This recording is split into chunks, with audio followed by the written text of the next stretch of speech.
5 राज्यों के जिन चुनावों को 2024 के लिए सत्ता का सेमीफाइनल कहा जा रहा था, उन चुनावों में 3 राज्यों में बीजेपी ने जीत दर्ज कर ली। हिंदी पट्टी के 3 राज्यों में बीजेपी की यह जीत बेहद शानदार रही। तो विपक्ष की सबसे बड़ी पार्टी कांग्रेस दक्षिण में तेलंगाना में जीत हासिल कर पाई। इन नतीजों के बाद इंडिया गठबंधन के भीतर तरह तरह के सवाल उठने लगे, तरह तरह के बयान दिए जाने लगे। क्या कांग्रेस अब गठबंधन की मुख्य धुरी बनी रह सकती है? क्या गठबंधन में कांग्रेस की भूमिका बदलेगी? और सबसे बड़ा सवाल यह भी कि हाल के चुनावों में और उसके बाद जिस तरह विपक्षी दल एक दूसरे की फजीहत करते नजर आए, उसके बाद इंडिया गठबंधन का भविष्य क्या होगा?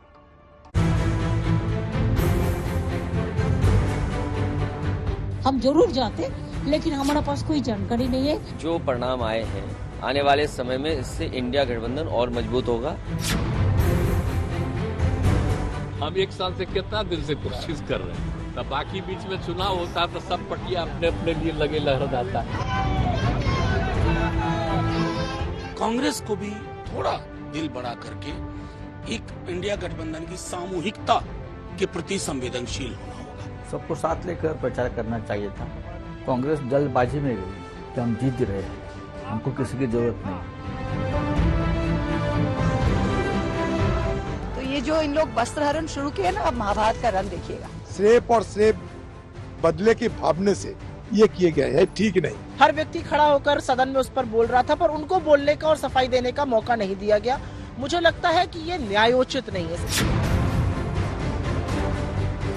गांठें भी अजीब होती हैं, बंध जाए तो गठबंधन, उभर आए तो चिंता। विपक्षी एकता की मौजूदा स्थिति ये है कि गठबंधन वाली तस्वीर में कभी गांठें उभरी हुई नजर आती हैं, तो कभी बंधती हुई। कांग्रेस ये जमींदारी जो मेंटालिटी है वो छोड़ के प्रॉपर सीट एडजस्टमेंट करके अगर मैदान में उतरा तो लोकसभा में भाजपा को हराना ये मुमकिन है। चलिए 3 महीने के बाद उनको दोबारा इंडिया अलायंस याद आया, अब देखते हैं उस पर क्या बात होती है। I'm 49 years old. I will fight you for the next 30 years inside Parliament, outside Parliament. All of us are with her, and we genuinely believe that women should be treated much better. All of us MPs. ये तस्वीरें कम, सिक्के के 2 पहलू ज्यादा नजर आते हैं। एक तरफ एक कहानी, दूसरी तरफ दूसरी। महुआ मोइत्रा की सदस्यता रद्द हुई तो विपक्ष सत्ता पक्ष के खिलाफ एक साथ आ गया। Democracy, how they betray the democratic rights, how they betray even the self-defense of the victims. They didn't allow. आज गांधी और अम्बेडकर की आत्मा रो रही होगी। जो चोर होता है उसकी माँ ज्यादा चिल्लाती है चोरों को लेके, चोरी को लेके, तो ही है। जबकि गठबंधन इंडिया की एक तस्वीर ये भी है जब तेलंगाना में मुख्यमंत्री पद की शपथ ली जा रही थी। मंच पर कांग्रेस के सीएम शपथ ले रहे थे, लेकिन गठबंधन के बाकी साथी नदारद थे, सिवाय एक प्रतिनिधि के।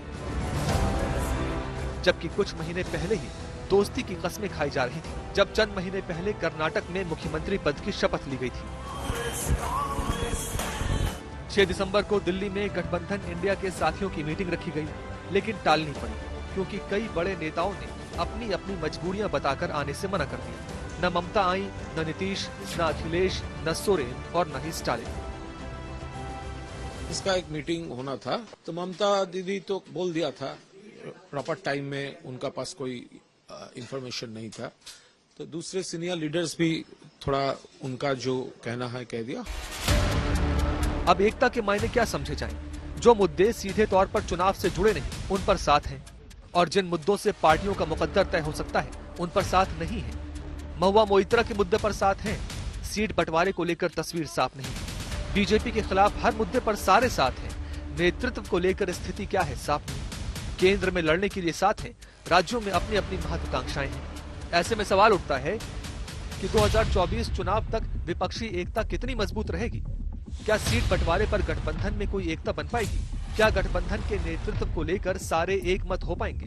क्या कांग्रेस का नेतृत्व सभी को कबूल होगा? कांग्रेस हाल के राज्य चुनावों में जीत का दम भर कर लड़ी थी, हार का वार सहकर लौटी है। बीजेपी से ज्यादा निशाने गठबंधन के साथियों ने ही साधे। जो परिणाम आए हैं आने वाले समय में इससे इंडिया गठबंधन और मजबूत होगा।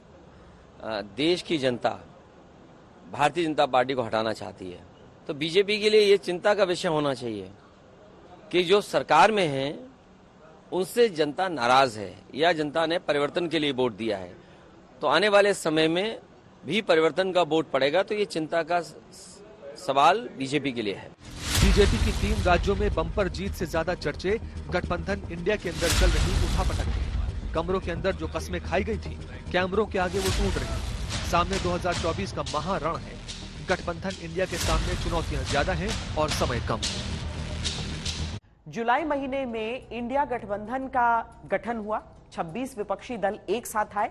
तब यह माना जा रहा था कि 5 राज्यों के चुनावों में गठबंधन का असर देखने को मिलेगा, लेकिन 3 मीटिंग्स के बाद भी गठबंधन में सीट शेयरिंग जैसे मुद्दे पर कोई बात नहीं हो पाई। फिर आ गए 5 राज्यों के चुनाव और इन चुनावों में जिस तरह गठबंधन के साथी एक दूसरे से पेश आए, उससे लगने लगा कि गठबंधन में सब कुछ ठीक नहीं है और चुनावों के नतीजों के बाद आपसी मतभेद और मनभेद भी खुलकर सामने आए। माधुर्य आ गई है, अब देखेंगे।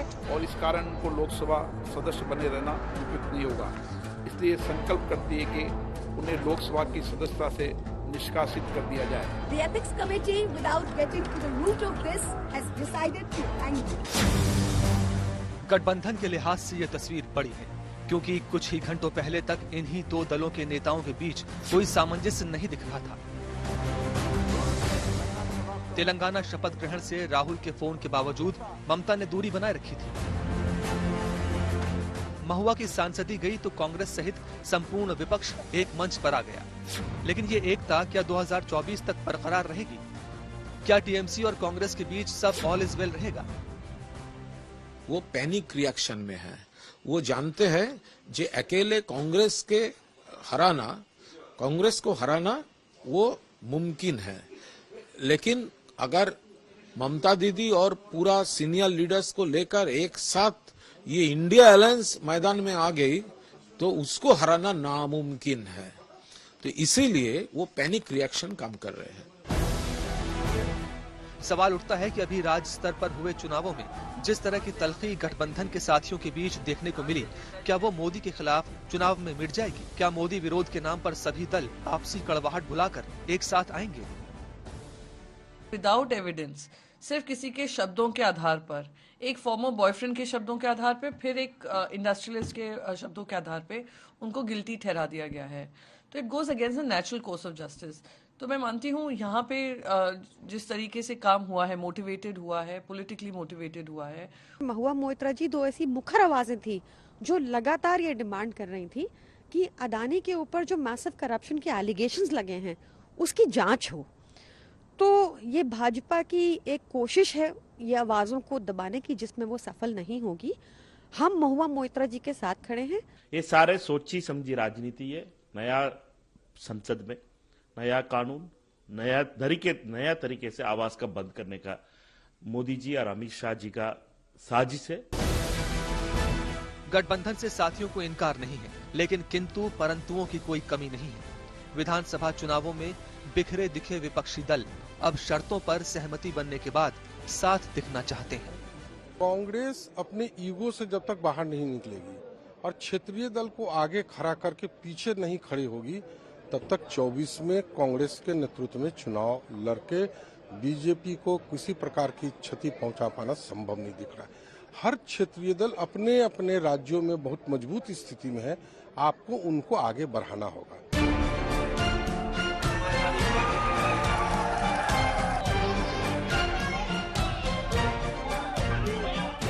लोकसभा को 80 सीटें देने वाले सबसे बड़े राज्य उत्तर प्रदेश से अखिलेश विपक्ष का सबसे बड़ा चेहरा है, लेकिन आहत है गठबंधन में साथियों के व्यवहार से। बड़ी उम्मीद से मध्य प्रदेश चुनाव में अपने कुछ प्रत्याशियों के लिए सीट मांगने गठबंधन के साथी कांग्रेस के पास गए थे, लेकिन सीट तो एक नहीं मिली, उल्टे पहचान का ही संकट खड़ा हो गया। अखिलेश यादव ने आरोप लगाया कि अरे भाई छोड़ो अखिलेश। कमलनाथ जी से हमारे संबंध बहुत अच्छे हैं और नाम देखो इनका कितना अच्छा है। जिनके नाम पे ही कमल हो, जिनके नाम में ही कमल हो, तो अखिलेश ही कहेंगे और क्या, अखिलेश तो नहीं कहेंगे ना। कांग्रेस पार्टी को कहना चाहता हूँ, अपने चिरकुट नेताओं से हमारी पार्टी के बारे में न बुलवाएं। दूध के जले अखिलेश अब गठबंधन की छाछ भी फूंक फूंक कर पीना चाहते हैं। गठबंधन से उन्हें इनकार नहीं, लेकिन उनकी पार्टी के तेवर बता रहे हैं कि अपमान भूलेंगे नहीं। अगर मुझे ये पता होता कि समाजवादी पार्टी को प्रदेश स्तर पे गठबंधन नहीं कर रहे हैं, मैं कमलनाथ जी के पास अपनी पार्टी के लोगों को नहीं भेजता। अखिल भारतीय राष्ट्रीय कांग्रेस पार्टी 2 सीटों पर कैसे गठबंधन का गुजारा करेगी, ये देखने वाली बात होगी। बहरहाल अभी तो अखिलेश को भी ये सोचना होगा कि आरएलडी को कितनी सीटें देंगे। नीतीश ने मांग ली सीटें तो क्या कहेंगे, आम आदमी पार्टी के साथ कैसे तालमेल करेंगे। दीदी ने कहा कि कुछ सीटें उन्हें भी चाहिए, तो कैसे संभालेंगे स्थिति, सवाल कई हैं। अब जरा गठबंधन की दूसरी बड़ी ताकत ममता बनर्जी की तरफ देख लीजिए। 6 दिसंबर की बैठक में जानकारी न होने की बात कहकर नहीं गई और तेलंगाना शपथ ग्रहण कार्यक्रम में अपने प्रतिनिधि को भेजकर गठबंधन धर्म निभाने की औपचारिकता पूरी कर दी। पश्चिम बंगाल में दीदी का दांव चलता है। यहाँ की राजनीति में कांग्रेस नीचे के पायदान पर आती है। ऐसे में कितनी सीटें मांगेंगे और कितनी दीदी छोड़ेंगे, ये सवाल दिलचस्प होने वाला है। और फिर गठबंधन में तो लेफ्ट दल भी है, वो भी तो कुछ सीटें चाहेंगे। इरादा स्पष्ट होनी चाहिए कि क्या आप चाहते हो। क्या इस देश की धर्मनिरपेक्ष जनतंत्र का गणराज्य जो भारत है, जो हमारा संविधान जो कहता है, क्या उसको सुरक्षित रखना है या नहीं, ये हम समझते हैं कि सबसे अहम सवाल। आज हमारे देश की संविधान और हमारे देश की जनतंत्र की सुरक्षा करना अनिवार्य है। इसके लिए सबको मिलजुल कर कोऑपरेट करने की जरूरत है। बिहार में भी गठबंधन की स्थिति को समझते हैं। नीतीश के इस ताजा बयान के अर्थ कई निकाले जा सकते हैं। हम तो चाहते ही हैं कि तेजी से सब लोग करें काम, और अलग अलग राज्यों का हम आपको बता देते हैं। अब एक ही चीज हम आप लोगों को बोल देते हैं कि अगला मीटिंग होगा तो उसमें हम फिर बता देंगे कि बहुत तेजी से आपस में बातचीत करके आगे का तय कर लीजिए, देर मत करिए। अब देर न रहे जी, हम 1 साल से कितना दिन से कोशिश कर रहे हैं। तब बाकी बीच में चुनाव होता है तो सब पटिया अपने अपने लिए लगे लहर जाता है, वो अलग चीज है। हम तो चाहते हैं कि जितने लोग एक साथ हैं, हम मिल करके आगे भी अन्य राज्यों पर जो लड़ना है उसके लिए हम लोग फिर जरूर लोगों को कहेंगे। नीतीश पुराने राजनीतिज्ञ हैं, बात को संभाल कर कहना जानते हैं। हालांकि कुछ दिन पहले उन्होंने ही गठबंधन इंडिया में अब कुछ काम नहीं होने की बात कही थी। अभी तो हो ही गया, तेजी से हो, लेकिन अभी तो काम ज्यादा नहीं हो रहा। अभी 5 जगह विधानसभा का चुनाव है, कहीं कांग्रेस पार्टी तो उसी में ज्यादा इंटरेस्टेड है। तो अभी तो जिसको हम लोग कांग्रेस पार्टी को आगे बढ़ाने के लिए हम लोग सब एक जुट में काम कर रहे थे, लेकिन अभी उनको कोई इस सब चीज की चिंता है नहीं। आम आदमी पार्टी ने मध्य प्रदेश, राजस्थान, छत्तीसगढ़ तीनों राज्यों में अपने प्रत्याशी उतारे। मध्य प्रदेश में 65 सीट पर लड़ी, 63 सीट पर जमानत जब्त। छत्तीसगढ़ में 54 सीट पर लड़ी, सभी सीटों पर जमानत जब्त। राजस्थान में 85 सीट पर लड़ी, 84 सीटों पर जमानत जब्त। पार्टी के प्रत्याशियों का जो हश्र हुआ सो हुआ, लेकिन कांग्रेस के वोट तो काटे ही होंगे, क्योंकि राजस्थान और छत्तीसगढ़ में उसका प्रचार कांग्रेस के खिलाफ होना स्वाभाविक है। पूरे देश में 3रे नंबर पे आ गए। ये आम आदमी पार्टी भी गठबंधन इंडिया का मुख्य दल है। सीट बंटवारे को लेकर कैसे राय बनेगी, ये सवाल गठबंधन के सामने छोटा नहीं पड़ने वाला, क्योंकि पंजाब और दिल्ली में आम आदमी पार्टी कांग्रेस सहित अन्य सहयोगी साथियों के लिए कितनी सीटें छोड़ेगी, ये समझ पाना आसान नहीं। यानी मध्य प्रदेश, छत्तीसगढ़, राजस्थान, जहां कांग्रेस बीजेपी से सीधे मुकाबले में थी, वहां गठबंधन कहीं दिखाई नहीं पड़ा। गठबंधन के नेताओं का आरोप था कि कांग्रेस ने गठबंधन को तरजीह नहीं दी। अब बारी क्षेत्रीय दलों की आएगी, तब वो जिस तरह अपना हिस्सा मांगेंगे, उसी में गठबंधन की असल परीक्षा हो जाएगी।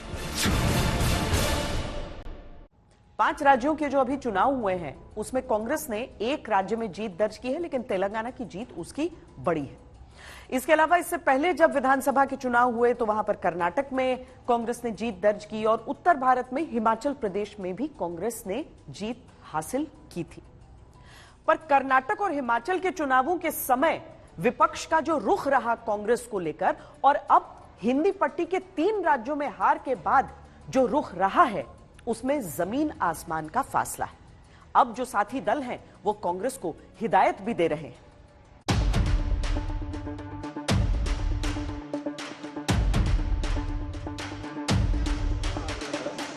इंडिया गठबंधन को लेकर सर कुछ बातें बहुत दिनों से नहीं हुई है sir. Grand old party Congress के सामने 2024 में मोदी के सामने ताल ठोकने से भी बड़ी चुनौती है पहले गठबंधन में अपनी पोजीशन क्लियर करना। 3 राज्य हारी तो साथियों ने आईना दिखाना शुरू कर दिया। जो एक अहंकार होता है किसी भी राजनीतिक दल में, वो अहंकार उनको डुबा लेता है। हम चाहते हैं कि कांग्रेस बढ़नी चाहिए, कांग्रेस की ताकत बढ़नी चाहिए। हमारे अलायंस में कांग्रेस एक ऐसी पार्टी है जो एक बड़ी पार्टी है और 100 से भी ज्यादा सीटें वो जीत सकती है। जब नतीजे सामने आए तो मां सिवाय तेलंगाना के उनकी बाकी बातें जो हैं वो बेबुनियाद साबित हुई। ना वो छत्तीसगढ़ बचा सके, ना वो मध्य प्रदेश वापस जीत सके और ना वो राजस्थान दोबारा जीत पाए। इंसान सब एक से होते हैं। अति आत्मविश्वास और एरोगेंस, घमंड, ये बर्बाद कर देता है। इंसान किसी का घमंड बर्दाश्त नहीं करता, ऊपर वाला भी नहीं करता। असमंजस में है गठबंधन के साथ ही कांग्रेस की विश्वसनीयता पर सीधे और तीखे सवाल भी, और गठबंधन में कांग्रेस की भूमिका पर स्पष्टीकरण भी चाहते हैं। सवाल उठता है कि कांग्रेस गठबंधन के लिए जरूरी है या मजबूरी। ये माना भी जा रहा था और कांग्रेस की तरफ से जिस तरह के बयान आ रहे थे उससे ये समझा भी जा सकता था कि अगर कांग्रेस का प्रदर्शन विधानसभा चुनाव में अच्छा रहता तो गठबंधन में सीट शेयरिंग पर वो अधिक मुखर होते। हालांकि उसकी जीत से विपक्ष को भी एक नई ऊर्जा मिलती एनडीए के खिलाफ। लेकिन अब जब कांग्रेस बुरी तरह हारी है तो मोदी को हटाने का विपक्षी गठबंधन का काम और मुश्किल हो गया है। गठबंधन के लिए कांग्रेस जरूरी इसलिए है क्योंकि एकमात्र कांग्रेस ही वो पार्टी है जिसका पूरे देश में किसी न किसी स्तर पर अब भी संगठन मौजूद है, जबकि अन्य दल क्षेत्रीय हैं। और कांग्रेस के लिए गठबंधन के साथ ही इसलिए मजबूरी है क्योंकि कई राज्यों में उसकी स्थिति बिल्कुल सिमट चुकी है। ऐसे में क्षेत्रीय दल साथ आकर बड़ी ताकत बन सकते हैं। अगर आप पूरे देश में क्रिटिकल एनालिसिस करें, माननीय अखिलेश यादव जी की बात को अगर बड़ी पार्टियों ने तस्लीम किया होता, 2 मुख्य बातें उन्होंने कही। एक, उन्होंने कहा कि जिस राज्य में जिस पार्टी का प्रभुत्व है वो वहां की राजकीय पार्टियों को साथ लेकर गठबंधन बनाए। उस पे काम नहीं हुआ। देखिए, अभी मध्य प्रदेश और राजस्थान के चुनाव, छत्तीसगढ़ के चुनाव में समाजवादी पार्टी और आम आदमी पार्टी ने उम्मीदवार उतारे थे, तो मुझे लग रहा है कि यह सत्ता में ज्यादा हिस्सेदारी, सीटों में ज्यादा हिस्सेदारों की लड़ाई है और कांग्रेस को ये स्पेस देना नहीं चाहते और यह गठबंधन इसी तरह सत्ता के लिए झगड़ता रहेगा, सीटों के लिए बंटवारों में झगड़ता रहेगा। गठबंधन की अगली मीटिंग संभवतः 17 तारीख को होगी और उसमें सबसे अहम मुद्दा रहने वाला है सीट शेयरिंग। सवाल ये उठता है कि कांग्रेस इसमें क्षेत्रीय दलों के साथ खुद को कैसे पेश करेगी, 4 राज्य हारी हुई पार्टी की तरह या गठबंधन की बड़ी पार्टी के तौर पर। दोनों ही सूरतों में गठबंधन की सूरत तय हो जाएगी। गठबंधन इंडिया की शुरुआत से ही ये योजना रही है कि जो दल जहां मजबूत है वहां गठबंधन के बाकी साथी उसे समर्थन दें और अपने अपने व्यक्तिगत कद को एक तरफ रखते हुए गठबंधन धर्म निभाएं। अगर ये फॉर्मूला रहा तो कांग्रेस को सोचना पड़ेगा, क्योंकि 80 लोकसभा सीटों वाले यूपी में वो कमजोर है जबकि समाजवादी पार्टी मजबूत है, यानी उसे समाजवादी पार्टी के पीछे खड़ा होना पड़ेगा। दूसरे नंबर पर महाराष्ट्र है, 48 लोकसभा सांसद देने वाला राज्य। यहाँ शिवसेना, उद्धव ठाकरे और शरद पवार की पार्टी प्रमुख है, यहाँ भी कांग्रेस को समझौता करना पड़ेगा। तीसरा राज्य है पश्चिम बंगाल, जहाँ से 42 सांसद लोकसभा पहुँचते हैं। यहाँ दीदी ही सर्वे सर्वा है। कांग्रेस के साथ कैसे बात बनेगी, ये बड़ा सवाल रहे। बिहार में 40 लोकसभा सीटें हैं, यहाँ भी कांग्रेस को जेडीयू और आरजेडी के पीछे रहना होगा। आपके खिलाफ बड़े बड़े षड्यंत्र रचे जाएंगे। अब अगर दिल्ली जैसे छोटे राज्य को देखा जाए तो दिल्ली से 7 लोकसभा सांसद चुने जाते हैं। क्या आम आदमी पार्टी से कांग्रेस मोड़भाव करेगी और क्या आम आदमी पार्टी कांग्रेस के लिए सम्मानजनक सीटें छोड़ेगी? पंजाब में भी अब गठबंधन इंडिया के महत्वपूर्ण साथी कांग्रेस और आम आदमी पार्टी अब भी तने खड़े हैं। वहां आपस में सुलह की कोई गुंजाइश भी फिलहाल नहीं दिखती। आज हमारे जो इंचार्ज हैं स्टेट के हरीश चौधरी जी आए थे और इम्पोर्टेंट कांग्रेस के लीडर्स के साथ चर्चा हुई है। उस चर्चा में इन्होंने सारी बात, हमारी जो तैयारी है वो हमने बता दी है कि we are fully geared up, we are fully prepared to take on the present government. National level पर भी बीजेपी जो पंजाब के साथ धक्का कर रही है वो सारे इश्यूज हम लेके जाएंगे लोगों में। हमारा 110% वो स्टैंड है, we have nothing to do with दिया। वैसे इंडिया अलायंस को भी ये ध्यान में रखना पड़ेगा कि कांग्रेस और बीजेपी ने 2019 में करीब 225 लोकसभा सीटों पर सीधा मुकाबला किया था, जिनमें बीजेपी ने 200 से अधिक सीटें जीत ली थी। हालात ऐसे बनते दिखे तो गठबंधन के साथियों के सामने पहली चुनौती अपने अपने गढ़ बचाने की होगी। ऐसे में कांग्रेस के लिए गठबंधन की शर्तों में बंधे रह पाना और इसी तरह सहयोगी दलों को कांग्रेस के साथ बने रह पाना आसान नहीं होगा। 2019 से जब लोकसभा चुनाव का समय आता है तो मोदी वर्सेस ऑल की बात होने लगती है, लेकिन जब इंडिया गठबंधन का गठन हुआ था उस समय से बीजेपी ने इस सवाल को थोड़ा और पैना कर दिया है कि मोदी के सामने विपक्ष के पास कौन सा एक ऐसा नेता है जिसके नाम पर चुनाव लड़ा जाएगा। ऐसे में इंडिया गठबंधन की तरफ से हमेशा यह जवाब दिया जाता रहा कि नेता और नेतृत्व की बात आगे सोच ली जाएगी, लेकिन इस बीच अलग अलग दलों की तरफ से अपने अपने नेताओं के नामों को आगे करने का क्रम भी शुरू हो चुका है।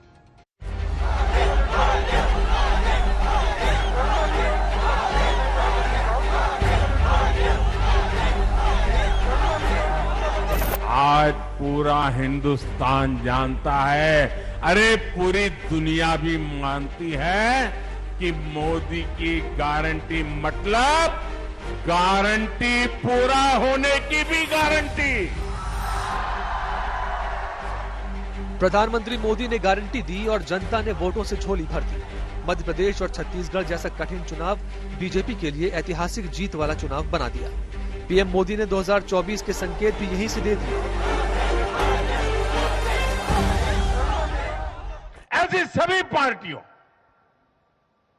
ऐसी सभी पार्टियों को आज गरीबों ने चेतावनी दी है, सुधर जाइए,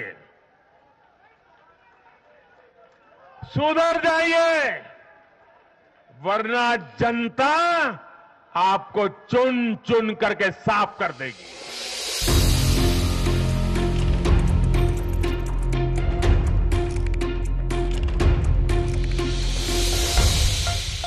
अब सवाल ये उठता है कि गठबंधन इंडिया में किसकी आवाज का नेतृत्व होगा, जिसकी गारंटी पर देश की जनता वोट डालेगी।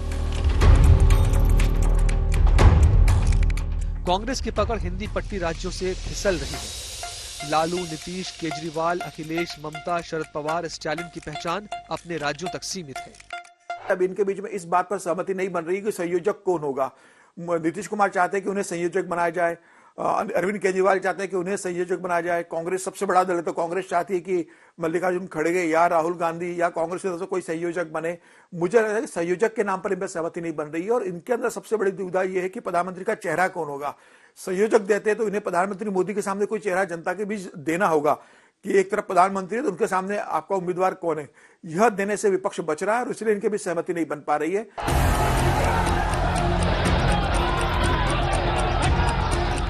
बीजेपी पहले से ही राष्ट्रीय स्तर पर चुनाव अभियान पर है। गठबंधन के पास अभी इंडिया नाम के अलावा कुछ हासिल नहीं है। ऐसे में उसके सामने कुछ बुनियादी सवाल आना लाजमी है। क्या बिना चेहरे के मैदान में उतरेगा अलायंस? मोदी के विकल्प के तौर पर आगे कौन आएगा?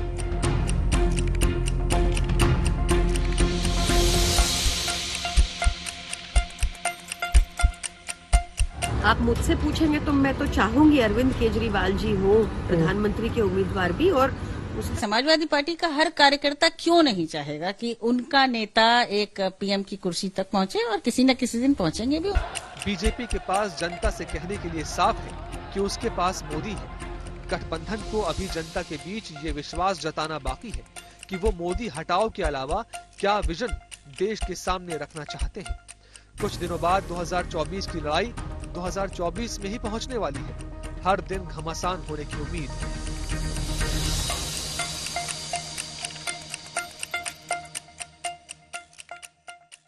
आप देख रहे हैं हमारी ये खास पेशकश, आपके साथ मैं हूं श्वेता सिंह। चुनाव आईना होते हैं जिसमें चुनावी दल अपनी असली तस्वीर देखते हैं। हाल ही में जो चुनाव हुए उसमें सनातन धर्म का मुद्दा प्रमुखता से सामने आया, जिसको लेकर बीजेपी ने गठबंधन इंडिया को जमकर घेरा। इस गठबंधन के सामने यह बड़ा सवाल रहेगा कि दक्षिण और उत्तर के नेताओं की राजनीति के बीच तालमेल कैसे बिठाया जाए। दक्षिण से धुआं उठेगा तो उत्तर के किले जलने से गठबंधन कैसे बचेगा।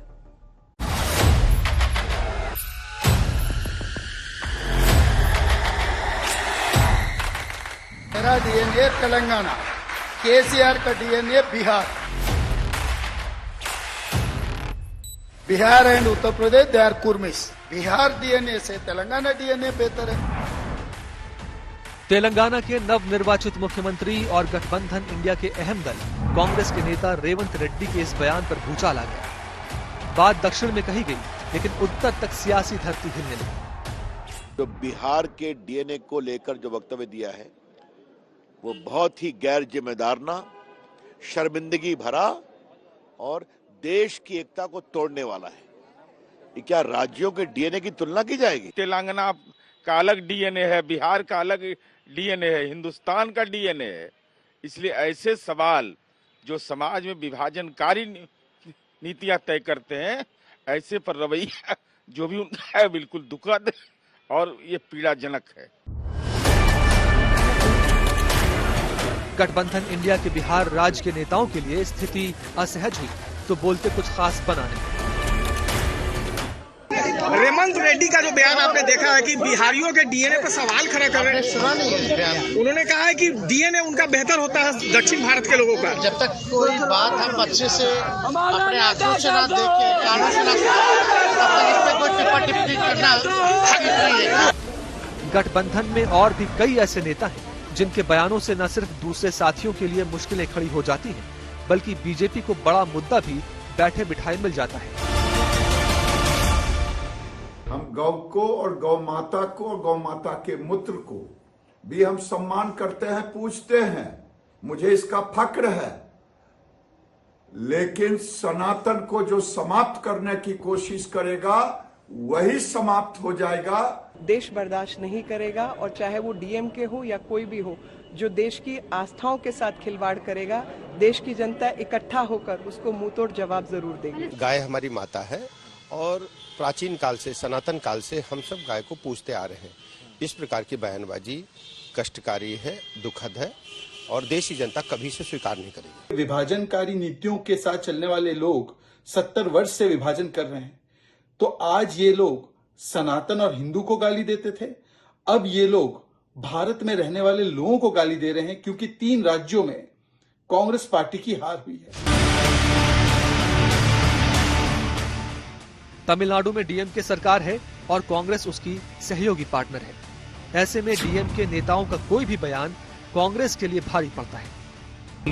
அமைச்சர் அண்ணன் திரு சேகர்பாபு அவர்களே, கழகத்துடைய சென்னை மேற்கு மாவட்ட கழக செயலாளர் சகோதரர் சிற்றரசு அவர்களே, எனக்கு முன்பு உரையாற்றிய சட்டமன்ற உறுப்பினர் மருத்துவர் சகோதரர் எழிலன் அவர்களே, சங்கத்துடைய தலைவர் அண்ணன் மதுக்கூர் ராமலிங்கம் அவர்களே, திரைக்கலைஞர் சகோதரி ரோகிணி அவர்களே, பொதுச் செயலாளர் திரு ஆதவன் தீட்சண்யா அவர்களே। भारतीय जनता पार्टी ने चुनावों में इसे मुद्दा बनाया, गठबंधन को जमकर घेरा, लेकिन कांग्रेस के लिए सनातन के मुद्दे पर सीधी चुनौती पेश की। इस सनातन ने हजारों वर्षों से भारत को जोड़े रखा है। ये लोग मिलकर अब उस सनातन को खंड खंड करना चाहते। आज इन लोगों ने खुल करके बोलना शुरू किया है, खुल करके हमला करना शुरू करके दिया है। कल ये लोग हम पर होने वाले हमले और बढ़ाने वाले हैं। बजट पर पहला अधिकार गरीबों का, आदिवासियों का, दलितों का और पिछड़ों का। इन्होंने वोट बैंक की लालच में अल्पसंख्यकों का पहला अधिकार सिद्ध कर दिया था। आज ये यूपीए कहती है, कांग्रेस पार्टी के अध्यक्ष कहते हैं मोदी जी जीतेंगे तो सनातन का राज आएगा। अरे सनातन का राज लोगों के दिल में है, उसको कोई हटा नहीं सकता। कि मां बेटा दोनों सनातन धर्म को गाली देने का और सनातन धर्म का निरादर करने का जो मुंबई बैठक का एजेंडा था, उसको पूरा करने का काम डीएमके और अन्य पार्टियों को सौंपा गया है। और ये असल में एजेंडा माता सोनिया और बेटा राहुल का है, इसको भी हमको समझ लेना चाहिए।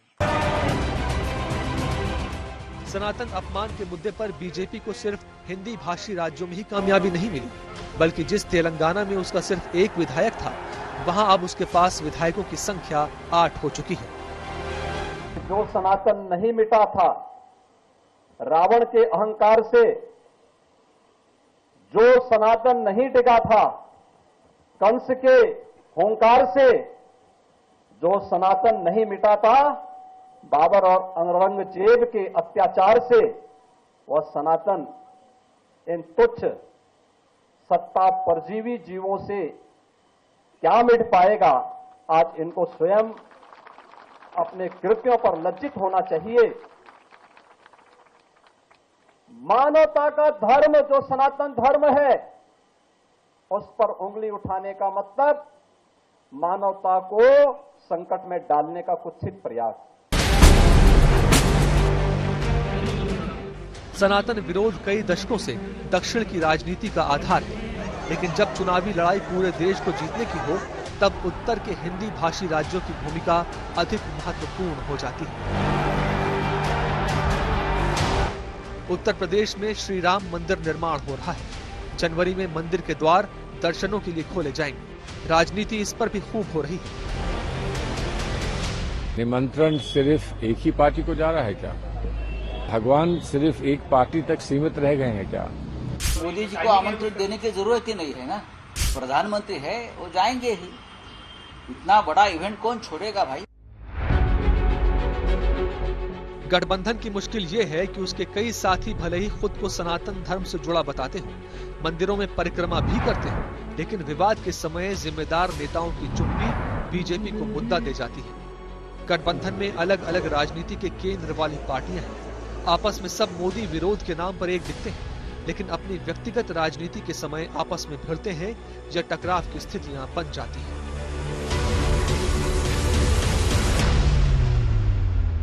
केवल आपसी तालमेल नहीं, बल्कि गठबंधन में उचित सम्मान भी एक बड़ा मुद्दा है। कई ऐसे दल हैं जो इंडिया गठबंधन की अगली मीटिंग का इंतजार सिर्फ इसीलिए कर रहे हैं ताकि वो गठबंधन में खुद को लेकर कोई फैसला ले सकें। यानी 17 दिसंबर की मीटिंग अगर हुई तो वो बेहद महत्वपूर्ण साबित हो सकती है। जय चौधरी, जय चौधरी, जय चौधरी। राष्ट्रीय लोकदल के दावों के अनुसार उनकी पार्टी लोकसभा चुनावों के लिए नए सिरे से रणनीति पर विचार कर रही है। इस विचार में यह भी शामिल है कि गठबंधन में रहना है या नहीं।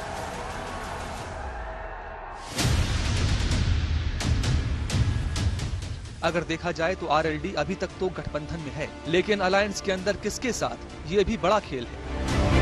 हाल ही में स्टालिन ने वीपी सिंह की प्रतिमा का अनावरण करने के लिए कांग्रेस की जगह अखिलेश यादव को निमंत्रण भेजा। उसी समय कांग्रेस ने तेलंगाना के चुनाव प्रचार में अपनी तरफ से जयंत चौधरी को उतार दिया। यानी गठबंधन के अंदर अंदर कितने और गठबंधन चल रहे हैं, ऐसे में ये बड़ा सवाल है। कांग्रेस की अभी 3 मुख्य हिंदी राज्यों में हार के बाद एक और परिस्थिति पैदा हुई है। अब इंडिया गठबंधन जो अभी कोशिश कर रहा है अपनी पहली मीटिंग इन चुनावों के बाद करने की, उनको इस स्थिति से भी निपटना है। क्या कांग्रेस का वर्चस्व कम होगा? क्या क्षेत्रीय शत्रप जो हैं वो अपनी बार्गेनिंग पावर बढ़ाएंगे और कांग्रेस को थोड़ा दरकिनार करने की कोशिश करेंगे। इन सब सवालों के जवाब जब तक नहीं आते और इंडिया गठबंधन जब तक फाइनल शेप नहीं लेता, ये कहना बड़ा मुश्किल होगा कि कितनी ज्यादा कांटे की या टक्कर दे सकते हैं। जयंत चौधरी पहले भी गठबंधन इंडिया की बैठक में नहीं आए और अब भी उनका रुख लगातार अलायंस के लिए चुनौतियां पेश कर रहा है। इसी तरह से झारखंड है। नीतीश, ममता, अखिलेश नहीं तो झारखंड से हेमंत सोरेन ने भी न आकर गठबंधन की चिंताएं बढ़ा दी। इधर अभी व्यस्तता है, हमारी बात हुई थी खड़गे साहब से और देखते हैं। सोरेन नहीं आए वो अलग बात है, लेकिन बीजेपी की जीत पर उन्होंने जो बयान दिया उसने जरूर गठबंधन में साथियों के कान खड़े कर दिए।